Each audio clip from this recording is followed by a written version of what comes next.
What is up, everybody? Josh Tapp here again, and welcome back to the Lucky Titan. And today we're here with Steve Edwards, who is actually one of three Steve Edwards I know, but he's the coolest. I'm just going to say it right here. Hopefully there are two Steves don't hear this, but I'm excited to have Steve here because he is the CEO and founder of Premier Virtual. This guy really capitalized on the coronavirus impact on career fairs and taking them completely virtual. And I love his model, and I'm excited to hear how they've been doing, how they actually grew the company, obviously through the pandemic, and really where they're going right now. So Steve, say what's up to everybody and we'll hop in.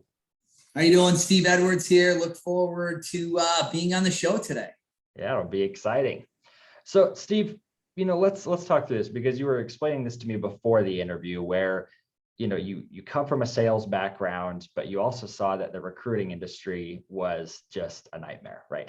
That's one of the hardest industries to work in I haven't personally worked in it, but I do know a lot of people who have, and it's one of those, it feels like a sales job, but it's also like an HR position. It's really such an interesting position. So walk us through that epiphany moment that made you realize you needed to start Premier Virtual. So when I got out of the Army and came to Florida for college, I got into the job fair industry because I had attended a lot of job fairs as I was building sales forces for other organizations. And I knew this company up in New Jersey that put on a different type of an event. It was an event specific or industry specific type job fairs. Companies got to speak in front of the candidates to say, here's who we are, here's what we do, here's what we're looking for. So to me, it was efficient. The minute I went to that job fair, I was like, this is the most efficient job fair I've ever been to in my life. I love it. When the company that I was with then shut down, and I called the owner of that company and said, let's expand. Let's expand your market. Let's come down into Florida where it really wasn't happening. And that's where I lived. And so I created this part of that business from the North Carolina down to Florida, out to Texas and Arizona. And I was doing that for 9 years. 2018, people would rather apply online than wait in line. So candidates stopped coming to the job fairs. When candidates stopped coming, companies stopped coming. So that took a hit into my revenue. I had one young son at the time, and I'm like, how am I going to make this happen? And I had one of my mentors say, I just landed a virtual reality client. Maybe there's some synergy here. So I get on the call with this guy, and this guy pitches me virtual job fairs. And I'd never heard of virtual job fairs. And I was like, this is the future. Instantly, from the second I saw a demo, I said, this is the future. So then I started, running virtual job fairs. I ran 5 of them, and my clients loved it, but they wanted more. So I came in and I went to the owner of the other company. I said, I want to switch 100% virtual. He's like, nope, I want nothing to do with virtual. So I parted ways. And we came down here, and this was in December of 2018. I was going to a LinkedIn local event, and it was all recruiters that was the group that was put on. And I was there, and they were like, the thing is what's going to be your impact in 2019? And I came, and on my way down there, I said, this is it. I am starting the company. I didn't know the name of it yet, but I said, I'm going 100% virtual. I'm going to build my own platform. And I announced it that night, in December of 2018. Every recruiter started laughing at me, and they said, it's not going to work. Virtual recruiting does not work. And I was just like, hold my beer. And I just didn't realize that beer was going to be a Corona. But kind of fast forward 2019, we started developing the software for the virtual platform. August, we started testing it with live clients. November, I switched the business model. I said, I'm not going to put on virtual job fairs anymore. I'm going to license my software so that organizations out there that, from a small mom and pop shop could do a virtual job fair, up to the Amazons of the world that could do that. And I'll say Amazon was something every year around October, you hear them start to advertise, right? In 2018, it was, we want to hire 10,000 people in a week. 2019, it was, we want to hire 20,000 people. In 2020, it was, we want to hire 100,000 people. And I'm like, any company can do this. Any company could have a national hiring event, right? But Amazon just had the power of the name. And I said, anybody can do this. And so, we switched the business model, started licensing the software, launched ours, landed our first big client in January of 2020, started getting ready for everything. COVID hits. From the minute COVID hit in March, we started doing events. from April until December, we did over 2,500 virtual events or 2,000 virtual events. Wow. From there. And I'm like, I did more events in 8 months than we did 9 years of in-person event. We had more people, there was more data. And it was just, what do people want from an entrepreneur that's starting their business that wants to grow? They want analytics, right? They want to see how many people came to the job fair, how many people, registered, how many logged in, what did they look at when they were in the job fair? And I built it. A lot of the things that I built in the reporting aspect and the analytics were stuff that would frustrate me at job fairs, that I would go to a company and say, how many people did you talk to at the job fair? I don't know. How many resumes did you get? I don't know. I'm like, oh, wow, it looks like you got a big stack. How many interviews did you schedule? I don't know. So I wanted to put all of that information kind of into the virtual platform of it. And then we had, our legacy platform got launched, and, we did some really good things on it. And then we just launched, not even a month ago, our second version of our software. And we did an event last week on the software that had 1,691 companies on it and 17,000. It's a record job fair that's out there, the most companies that have ever been on a job fair, and 17,000 candidates and almost 1 million booth views. So that means almost 1 million times somebody logged in to look at one of the booths that were out there. So, geez, well, congrats. That's a huge accomplishment, especially, you said you started this really, the virtual side of it, like last year. correct. So, and I guess the question behind my mind, and most of the people who are listening to this are probably wondering the same thing, is how do you get that many businesses involved that quickly, let alone the candidates who are looking for jobs? What was your strategy? Well, one is I hired a phenomenal team, and I made some phone calls to. We had a team when this first started. We had just hired, it was myself, my business partner, and an admin, and we had just hired 2 people to kind of dial the phones for us. And when, we went, and some of them, and they weren't even here 2 weeks, and then COVID hit. It went from coming into an office to go home and work.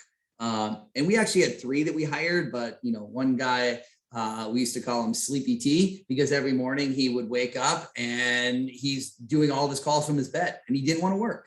But now we have almost 30 on our team, and it was just bringing in. I called in some of my buddies that I was in the Army with, that I knew were in sales, that looking. One of my friends was company 19 years, and he called me, lost his job due to COVID.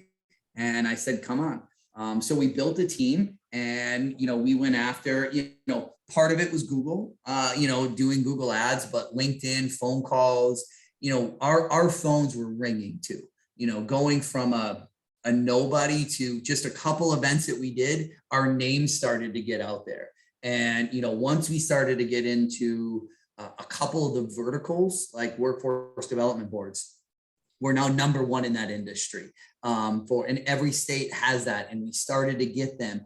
And then our name started to get out there, because we were doing everything to make sure that clients were happy.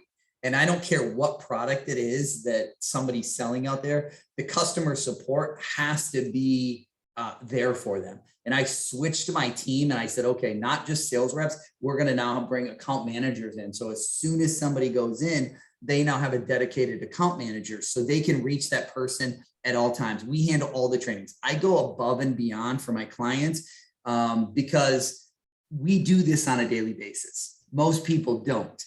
So when somebody buys your product and they're like, how do I use it? Hey, this is really cool, but how do they use it? So, having the team, and I would hire more customer support than I did front end salespeople, because I wanted to make sure that we were taking care of our clients, because we take care of our clients, then our name gets out there, and then they're referring to their friends and their colleagues in other locations as well. And I also built the platform very easy to use, because in software, a lot of people think, hey, I'm going to build this really cool technology. And it's cool to them, right? But is it cool to that end user, right? How are they going to use it, right? That person who's, working at Burger King, or maybe a receptionist, or even an HR, they may not be that tech savvy. So you can't make it too confusing for them. So building it, it was really built from the end user standpoint of view to make it easy, and then to make, our customer support even better. So one thing I can say to anybody out there, whatever if it's a, technology or anything, build it for the end user, not just all the coolest features. Because my competitors have some cool features out there, but it confuses people and they don't want to use it. So once you get them confused, they're not going to use the software. Right. Well, and what I love about the way you've built your offer, and this is a point we've been talking about a lot on the show recently, is that, I mean, your offer doesn't have to be complex. Everybody kind of prescribes to this billion-dollar company philosophy where you have to have this big complex, a bunch of different funnels, a bunch of different pieces to your company, when in all reality, especially when you're starting from the ground, just the simplest offer, you should be able to say it in like a sentence, and in your case, it's like, it's a virtual career fair. It's not anything quote unquote spectacular for the end user, because they're coming in saying, hey, I just need to get a job. I want to see what companies are available. And for companies, they're like, hey, if I could do this, in shorts at my house, of course I'll do it, right? As long as it yields something. So I love that the offer was that simple. And I think that's honestly why you didn't need such a big sales team at the beginning, because it was so simple. It wasn't this big and I like to say I took a job board and a job fair, I put them together and I injected some steroids in it. Right. Very simple, right? What does a candidate want to do when they go to an event? They want to be able to click on a category and say, I'm looking in Fort Lauderdale, Florida for a sales job, and see the companies just that are hiring in sales. And then they want to see what the company does. They want to see what the jobs are, submit their resume, chat, and go into a video. And you can do that all in a matter of seconds on the platform. Right. But if they go to that job fair and they wait in line for 30 minutes, they get to the front of the line, and all of a sudden it's like, what jobs you having for? We're hiring for marketing. Yeah, that's not what we want. Oh, I just wasted 20 minutes. Let me go to the next one. So these candidates can go in and click, see what they do, and then only talk to the companies that they're interested in. Efficiency. And honestly, going back to my college days, I mean, the benefit of that for the person seeking a job is so much higher, because you can say, okay, these are, it's like you said, it's like a job board. You're being able to filter for, hey, these are the type of careers that I want. So I'm going to kind of turn the conversation here a little bit, Steve. I'm curious what your monetization method is with it, because, you're doing these massive events, where are you making your money? So we make money in two ways. One, it's either a single event or it's an annual license. So we have organizations that, have signed up to 5 years with us. So they have 5-year agreements. Our annual license, and I do it a little bit different.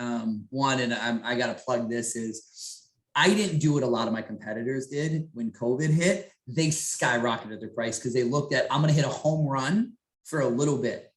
Well, then it's, I looked at it and said, hey, I'm keeping my prices where it was at, because when COVID's over, which now we know that we don't know if it'll ever be over, but in the beginning, we didn't know that, is, hey, they're not going to pay when COVID's over. They're not going to pay these astronomical prices. They're going to pay the normal price, where I've kept my price like this. Yeah, we've had to go up a little bit just to cover costs and stuff like this, but it was crazy what some of them did. So really the annual agreements are the biggest thing for us. And we let our clients have unlimited events. I don't nickel and dime them to say, you can only have so many companies, or you can have only so many candidates, or you can only download so many resumes to this, and there's all these little things that are out there. And again, are there some companies out there that are making more money than me? Yes, but I'm not here just about that, right? Yes, we're here, right? We're going to keep the lights on, but we're also helping a lot of people get back to work. Like I was telling you, that statewide job fair that had 17,000 candidates, I got a lot of people back to work. So that is a huge thing. That's not just the financial aspect. It's also, we're doing something good out there. Right. And I love that. I mean, that's such an interesting methodology as well, because I agree. I think a lot of people came out and said, hey, let's boost our prices. But the reality is that if you're still writing on the fact that people are wanting to go virtual, but you're not saying, oh, just because that's there, I'm going to raise my price, because that's kind of like a monopolization tactic. I personally don't agree with that either. I think you leverage that because people are going to know, hey, this guy sticks to his guns, even when he could be making a lot more money. long-term, you're going to outlast most of those companies because they'll just take off and disappear next year, you know? Yep. So, wow, what a unique strategy. So with you and the way that you've been growing this company, because you have had to scale very, very quickly, who would you say is either the key player or the key agency that's kind of that catalyst for your success outside of your own company? That's a tough question because there's so many, when I look at my team and, when I look at who's my MVP of the team, is there's so many of them, and they all play such a vital role. And I'll even say this, right? In one of the Florida magazines, we were voted, number 16th small company to work for in the state of Florida. That shows that our companies our employees are here. But the company that, came in and really made us a catalyst is, I can't even say, right? American Association of Employment Education chose our platform. So that kind of got us into the education. Career Source in Florida, Work in Texas, came in and just kind of got our name out there. And these organizations that used us, there's a Career Source, Palm Beach County. The guy who runs that is Michael Corbett. And I will tell you, he has been a champion because from day one, he saw what virtual could do.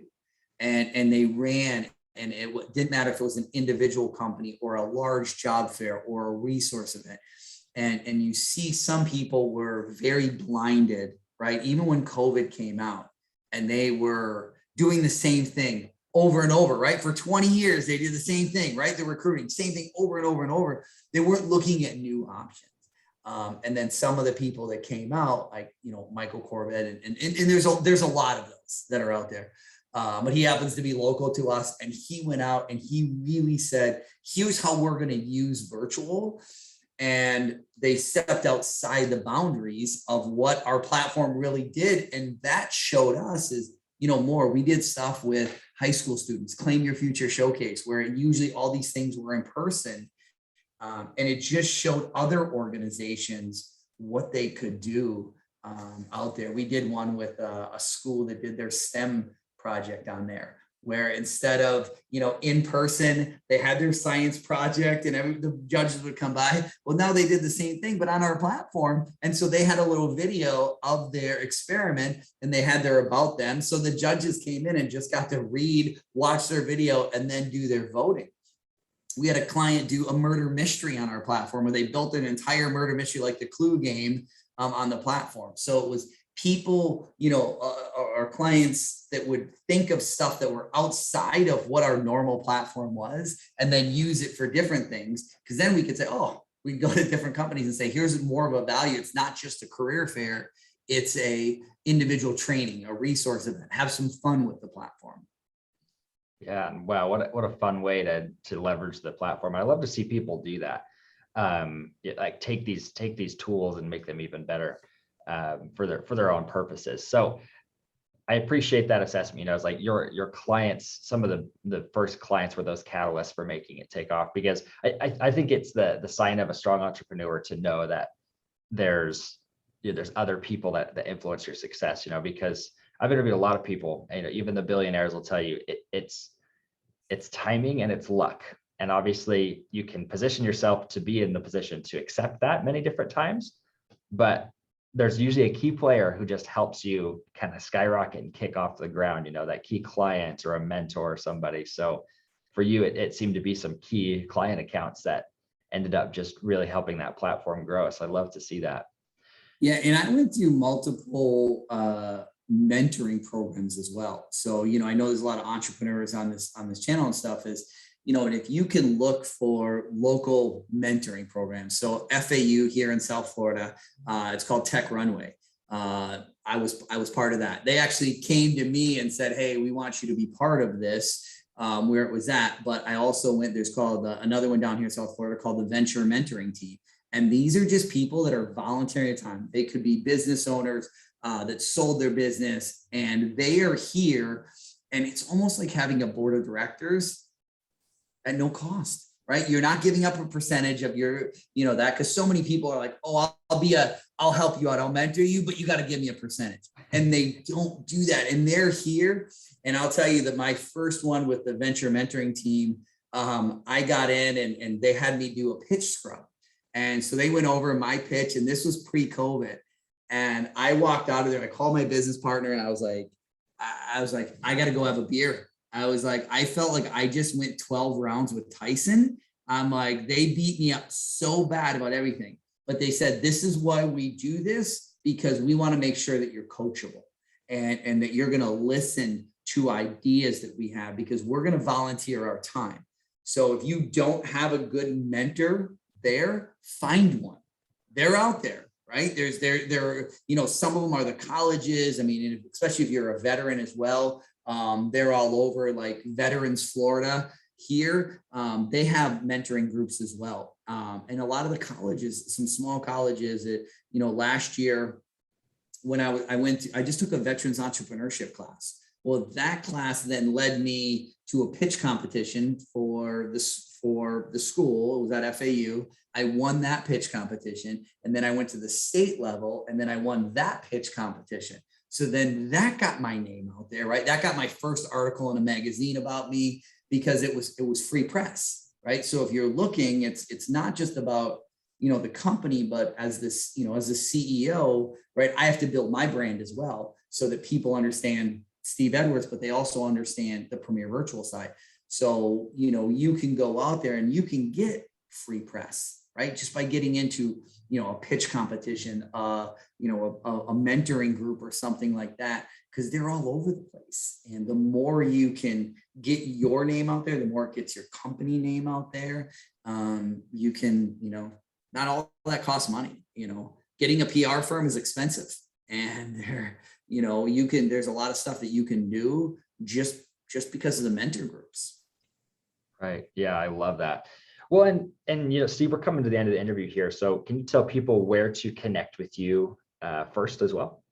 You can go to premiervirtual.com and learn a little bit about what we do on the website. If you want a strategy session to just about how to, help your business grow, if you're looking to hire or a trade show or anything, or if you want a demo of the platform, you can get all of that right there. One of my team members can be there and either show you a strategy session or a demo of the platform. Again, premiervirtual.com.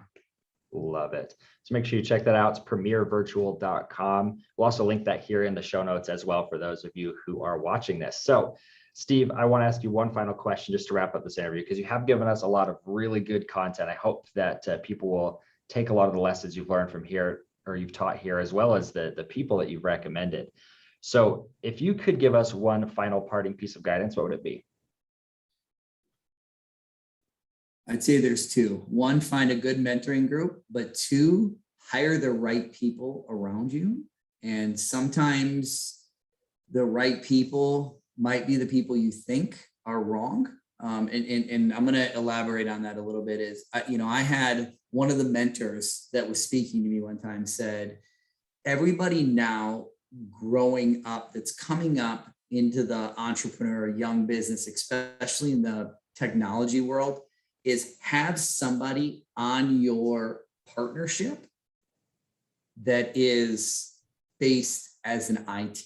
Because if not, you're always going to be relying on other people that you don't know.